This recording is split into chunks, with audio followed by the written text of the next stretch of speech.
네, 오늘 세상과 어울리지 않는 사람들이라는 제목을 가지고 하나님의 말씀 나누겠습니다. 여러분은 여러분의 뿌리에 대해서 얼마나 잘 알고 계신가요? 집안의 시조가 누구인지, 또 본관이 어딘지, 또 좀 더 자세히 보자면 파가 어딘지, 이런 분들, 연세가 좀 있으신 분들은 잘 아실 테지만 좀 젊으신 분들은 잘 모를 수도 있을 거라고 생각을 합니다. 사실 젊은 분들은 이런 데 별로 관심이 없죠. 근데 주변에 가끔 이런 사람들을 좀 볼 수 있어요. 우리 집은 무슨 집안이고, 유명한 사람은 누가 있고, 이런 업적이 있는 사람들이 있고, 이렇게 자랑을 하는 사람들을 간혹 볼 수 있습니다. 자신의 뿌리, 가문, 이런 거에 좀 자부심이 큰 분들이 이런 이야기를 하는 것을 볼 수가 있습니다. 성경에 나오는 유대인들도 이런 자부심이 굉장히 컸던 사람들입니다. 그들은 우리는 아브라함의 자손이다 라고 하는 것에 굉장히 큰 자부심이 있었습니다. 집안마다 우리는 조금 교육에 따라서 그런 걸 더 중요시하는 집안도 있고 조금 아닌 집안도 있고 그렇지만, 유대인들은 어릴 때부터 그들의 역사와 전통을 아주 엄격하게 교육을 받았고, 그래서 거의 모두가 그런 자부심을 가지고 살아갔습니다. 히브리서 저자는 그런 유대인들의 자부심을 인정해 주면서도 아브라함의 자손이라는 지위는 혈통이 아니라 믿음을 통해 얻는 것입니다 라고 이야기를 하고 있습니다. 그래서 예수님을 믿는 것이야말로 아브라함의 참된 자손이 되는 것이고 참 유대인이 되는 것입니다 라고 하는 이야기를 히브리서를 통해서 하고 있는 걸 볼 수 있습니다. 그러면서 히브리서 저자가 선지자들, 즉 역사서와 예언서에 기록된 조상들을 열거합니다. 32절을 보면 기드온, 바락, 삼손, 입다, 다윗 및 사무엘과 선지자들의 일을 말하려면 내게 시간이 부족하도다, 이렇게 이야기를 하고 있습니다. 그러니까 믿음의 조상들에 대해서 할 말은 많지만 일일이 그걸 다 이야기하면 시간이 모자라니까 생략하겠다, 그런 이야기지요. 이 언급된 대부분의 사람들을 보면 무언가 혜택을 누리고 잘 먹고 잘 살고 세상의 기준으로 성공한 사람들이 아니었습니다. 고난당하고 핍박당하고 좀 사회에서 동떨어져 있고 그런 사람들이었습니다. 그런데 이 사람들이 왜 하나님을 떠나지 않고 하나님께 붙어 있었을까요? 하나님께서 하신 약속을 붙잡았기 때문에 그렇습니다. 하나님의 약속을 기억하면서 그들에게 주어진 고난을 견뎠다, 그런 의미입니다. 즉 히브리서 저자는 당시 이 히브리서라는 책을 읽고 있는 독자들에게 여러분이 겪고 있는 고난과 핍박과 이런 경험들이 단순히 그냥 시간 속에서 주어진 거, 내가 살면서 그냥 경험하는 거, 이런 게 아니라 하나님의 백성이 겪어야 되는 경험으로 재해석하도록 그렇게 요구를 하고 있는 것입니다. 즉 히브리서 저자는 당시 사람들에게 여러분도 여러분의 고난의 경험을 하고 있습니까? 앞서간 믿음의 선진들, 하나님의 백성들도 그런 고난과 핍박을 당했습니다. 그러니까 두려워하지 말고 의심하지 말고 하나님을 신실하게 따르십시오, 그렇게 이야기를 하고 있는 것입니다. 33절부터 35절을 보면 그러한 내용들에 대해서 좀 길게 부연 설명을 하고 있는데, 33절을 보면 믿음으로 나라를 이겼다, 이렇게 되어 있습니다. 32절에 언급된 기드온, 바락, 삼손, 입다, 다윗, 이런 사람들에게 해당하는 경험으로 볼 수가 있습니다. 의를 행하기도 했다라고 하는 것은 공의를 행했다, 그런 의미입니다. 구약을 보면 여러 가지 이야기가 나오겠지만 특별히 사무엘 하 8장을 보면 다윗이 온 이스라엘을 다스려 모든 백성에게 정의와 공의를 행했다, 이렇게 되어 있습니다. 하나님께서 하나님의 백성들에게 원하시는 삶의 모습이죠. 정의와 공의를 행하는 삶을 살았다, 그런 이야기고요. 34절을 보면 불의의 세력을 멸하기도 했다, 이렇게 이야기를 합니다. 그것은 불의 세력을 멸하기도 했다, 이렇게 이야기하는데 다니엘의 세 친구가 생각나는 대목입니다. 우리가 잘 아는 것처럼 맹렬한 풀무불에 들어갔지만 그들은 머리털 하나 상하지 않고 구원을 받았습니다. 이어서 사자들의 입을 막기도 했다는 것은 다니엘이 보여준 믿음의 행동을 암시하는 것 같습니다. 또 전쟁에 용감하게 되어 이방 사람들의 진을 물리쳤다 하는 것은 기드온, 바락, 삼손 이런 사사들의 용맹한 이야기들을 연상시킵니다. 죽은 자들을 부활로 받아들인 여자들, 이 부분은 사르밧 과부와 수넴 여인을 연상시킵니다. 사르밧 과부는 엘리야에게 음식을 주었던 여인입니다. 엘리야를 통해서 곡식가루와 기름이 떨어지지 않는 놀라운 기적을 경험했던 것을 우리가 잘 알고 있습니다. 그런데 어느 날 그녀의 아들이 병들어서 죽게 된 거예요. 그러니까 이 여인이 엘리야에게 당신이 나와 무슨 상관이 있기에 내 죄를 떠올리게 하고 또 내 아들을 죽게 하려고 내게 오셨나이까, 이렇게 울부짖으면서 엘리야에게 따집니다. 그러니까 엘리야가 죽은 아들을 위해서 부르짖으면서 기도했고 이 아들이 살아나게 되는 기적을 경험합니다. 수넴 여인 이야기는 이렇습니다. 나이가 많도록 아이가 없던 한 여인이 있었습니다. 그런데 어느 날 선지자 엘리사가 그녀에게 찾아가서 당신이 아들을 낳을 것입니다, 이렇게 이야기를 하는 거예요. 한 해가 지나서 이 여인이 아이를 갖게 되었습니다. 그리고 그 아이가 잘 자라다가 어느 날 엄마 머리가 너무 아파요, 이렇게 이야기를 하는 거죠. 그러다가 이 아이가 죽고 말았습니다. 이 여인이 엘리사를 찾아갔고 이 엘리사가 하나님 앞에 기도하니까 이 아이가 살아났다, 그런 이야기입니다. 35절의 하반절에 보면 더 좋은 부활을 얻고자 하여 심한 고문을 받되 구차히 풀려나기를 원하지 아니하였으며 라는 대목이 있습니다. 이 부분은 마카베오 하 7장에 기록된 어머니와 7 아들의 순교 이야기를 떠올리게 합니다. 좀 우리에게 생소한 책이긴 한데요. 마카베오서는 외경으로 분류가 되어 있고 가톨릭과 정교회에서는 정경으로 들어가 있지만 우리 개신교 성경에서는 정경에서 제외된 책입니다. 그런데 비록 구약 성경으로 인정되진 않았지만 우리가 참고할 만한 동시대에 쓰인 종교적인 문헌이다, 이렇게 보시면 되겠습니다. 그 중에 마카베오 7장에 나오는 이야기는 이렇습니다. 어머니와 7 아들이 있었습니다. 그런데 안티오코스 에피파네스 4세로부터 배교할 것을 강요받습니다. 첫째 아들부터 끔찍한 고문을 받으면서 한 명 한 명 죽어갔습니다. 동생들과 어머니는 그 광경을 고통스럽게 지켜봅니다. 왕이 이렇게 이야기를 합니다. 너희가 율법을 어기고 돼지고기를 먹고 배교하면 내가 너희에게 큰 관직을 주겠다. 그리고 금은 보화도 주어서 너희의 출세길을 열어주겠다, 이렇게 이야기를 합니다. 그렇지만 7명의 아들들은 자신들의 신앙을 지키며 죽음을 선택합니다. 그들이 어떻게 이야기했냐면 더 좋은 생명을 주신 하나님을 나는 믿습니다. 난 하나님의 말씀을 지키다가 죽음을 택하겠습니다.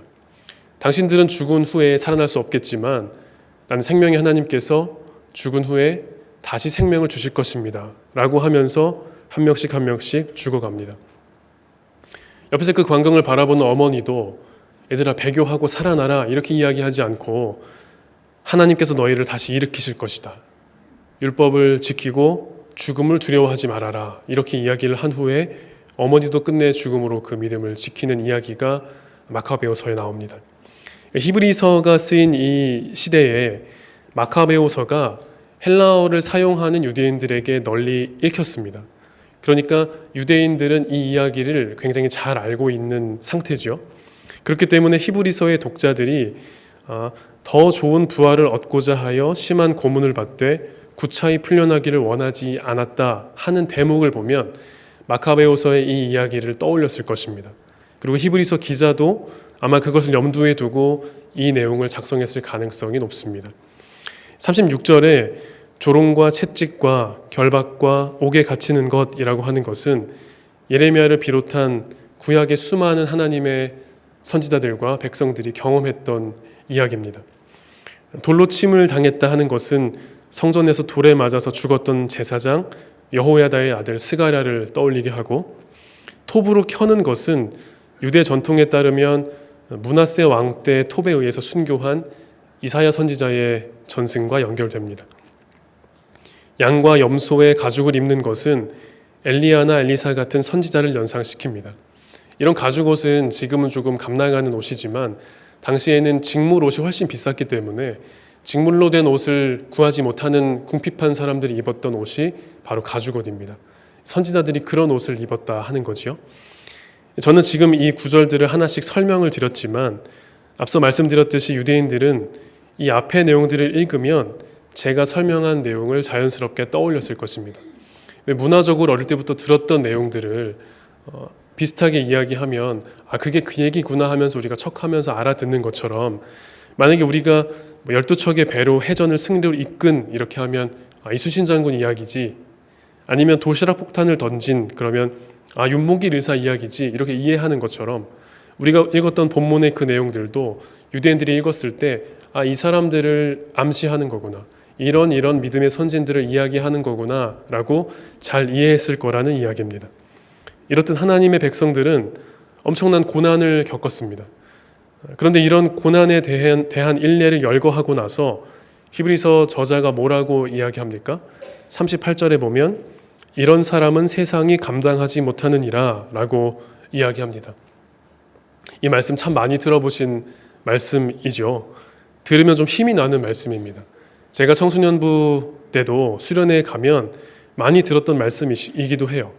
여러분, 세상이 감당하지 못하는 사람이 되십시오. 여러분, 세상이 여러분들을 그렇게 어렵게 하더라도 세상이 여러분을 감당할 수 없습니다. 이런 가슴에 불을 지피는 설교를 학생 시절에 들었던 기억이 납니다. 근데 그래서 얼핏 들으면 우리가 능력이 많고 세상이 우리를 감당하지 못해서 쩔쩔매는 그런 이미지가 조금 떠오르는데, 이 부분만 보면 좀 그렇습니다. 그런데 전체적인 맥락을 좀 놓고 살펴보면 약간은 좀 번역이 아쉬운 부분이 있습니다. 좀 적절하게 번역을 해보자면 세상이 그들을 받아들이기에 합당하지 않았다. 세상이 그들에게, 즉 믿음의 사람들에게 합당하지 않았다 하는 거죠.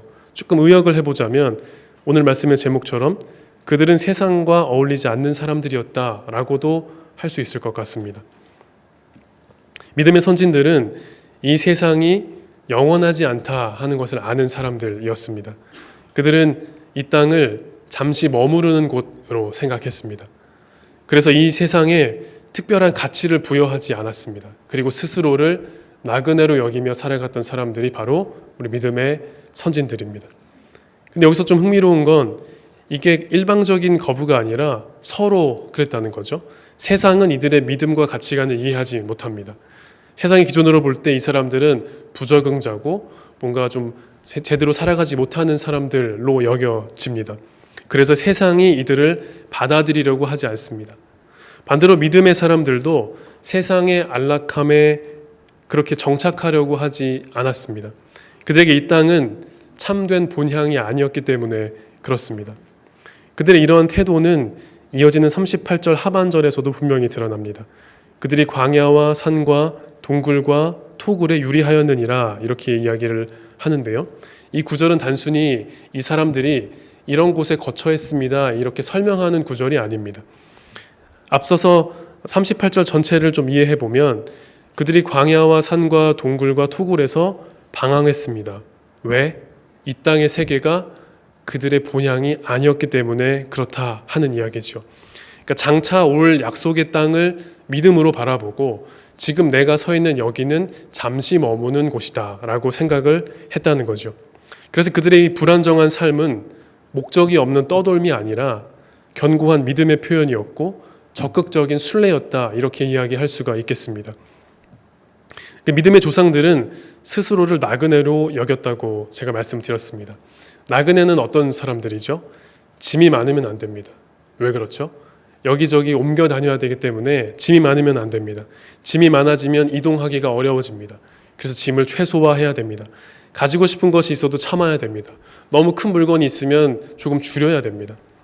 물건이나 소유에 집착해서는 안 된다는 이야기지요. 믿음의 선진들이 그랬습니다.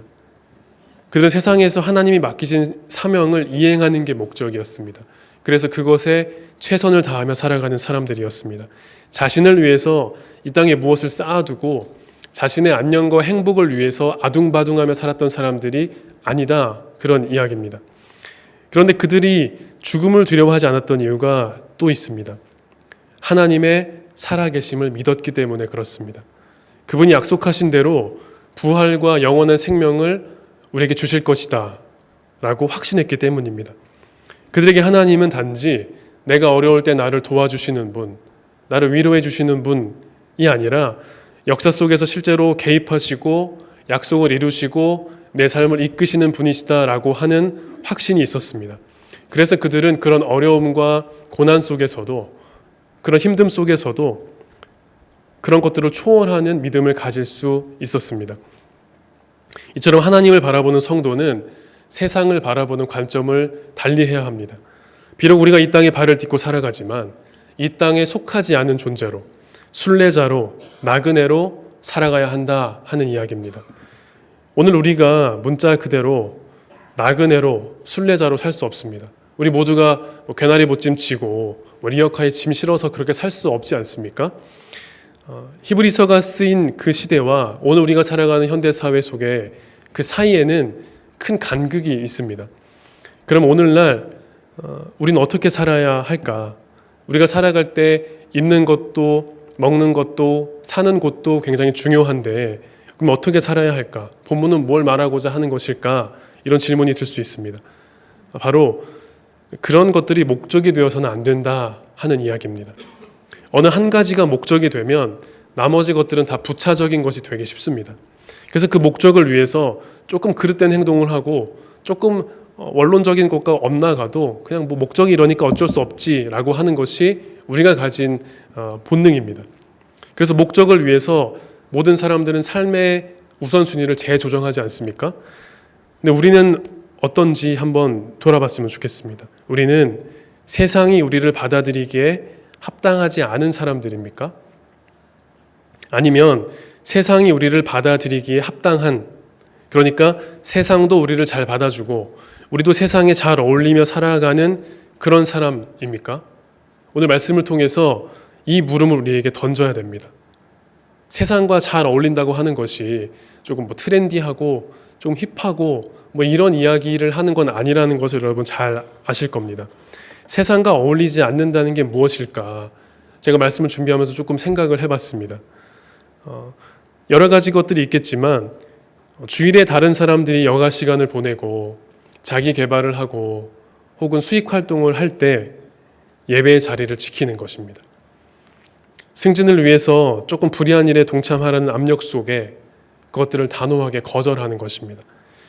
유명 브랜드 옷을 입어야지 뒤처지지 않는다는 사회적 압박 속에서 검소함을 택하는 겁니다.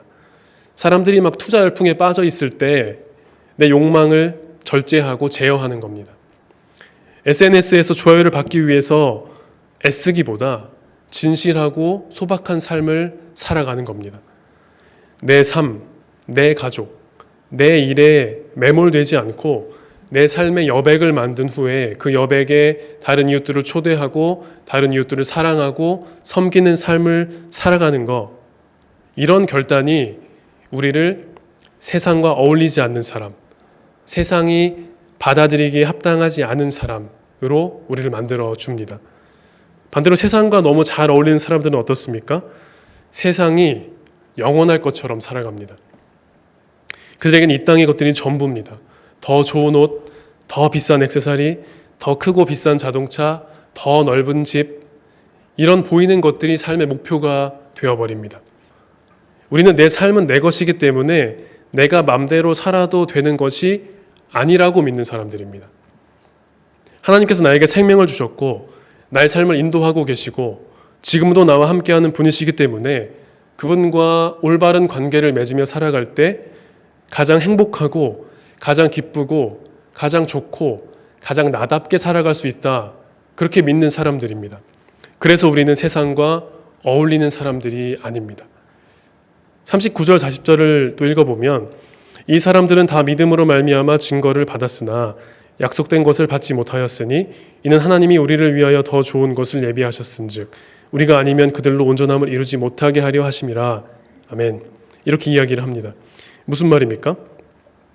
구약 성도들에 비해서 신약의 성도들, 오늘을 살아가는 우리에게 더 좋은 것을 예비하셨다, 그런 이야기입니다. 더 좋은 것은 예수님을 통한 하나님과의 영적 교제입니다.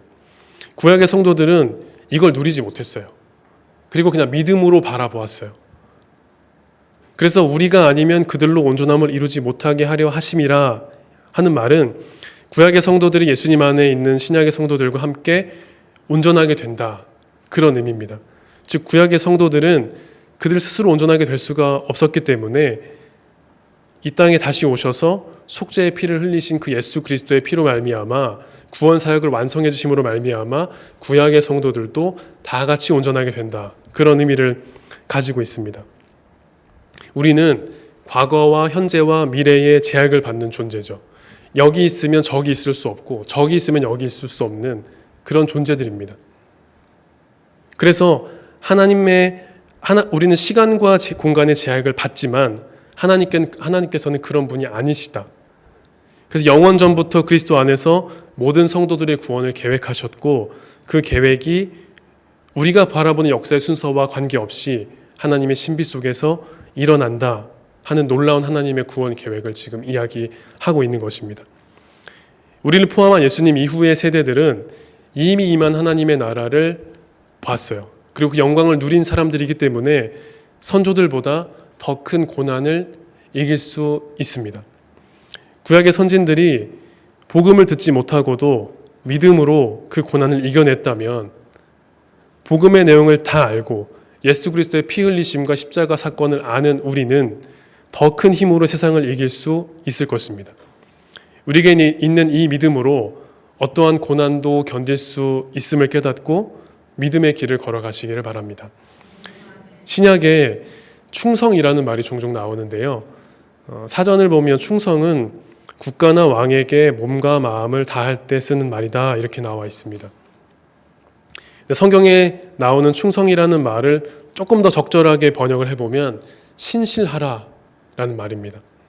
믿음을 굳건하게 지켜라 라고 하는 거죠. 왜 그렇습니까?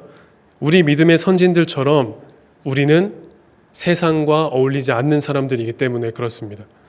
우리가 있어야 할 곳, 우리가 바라봐야 할 곳, 우리가 지켜야 할 것이 무엇인지를 분별하며 살아가야 하는 사람들이다. 그런 이야기입니다. 사랑하는 여러분, 그런데 이 믿음을 지키는 우리의 신앙의 여정은 결코 혼자 감당할 수 있는 일이 아닙니다. 하나님은 우리를 홀로 부르시지 않고 함께 불러주셨기 때문에 그렇습니다. 그래서 믿음의 길은 언제나 함께 걸어가는 길입니다. 히브리서 11장도 개인의 위대한 믿음의 목록을 나열하고 있는 것이 아니라 믿음의 공동체가 이렇게 믿음을 견뎠다라고 하는 것을 우리에게 보여줍니다. 교회 공동체는 우리가 함께 신실함을 지켜내기 위한 믿음의 장입니다. 내가 흔들릴 때 옆에서 기도해 주는 사람이 있고 내가 낙심할 때 내 손을 잡아주는 사람이 있을 때 우리가 세상과 어울리지 않는 사람으로 굳건히 설 수 있습니다. 그래서 우리 서로를 격려했으면 좋겠습니다. 함께 예배하고 함께 기도하고 함께 말씀을 나누면서 서로의 삶을 붙잡아 주었으면 좋겠습니다. 말씀 앞에 정직하게 내 모습을 비추고 공동체 안에서 서로의 믿음을 북돋아주고 그것이 하나님께서 우리에게 원하시는 공동체적 믿음의 삶이라고 할 수 있습니다. 주님의 몸된 교회 안에서 서로를 더 사랑하고 붙들어주고 믿음을 지켜가는 우리 모두가 되기를 바랍니다. 그리고 이 모든 여정 속에서 세상의 가치와 흐름에 휩쓸리지 않고 하나님 앞에서 신실함을 지키며 살아가는 세상과 어울리지 않는 사람들로 우뚝 서기를 소망합니다. 비록 세상에서는 낯설고 때로 외로울지라도 하나님 앞에 신실함으로 서로를 붙들고 함께 걸어가는 우리 모두가 되기를 소망합니다.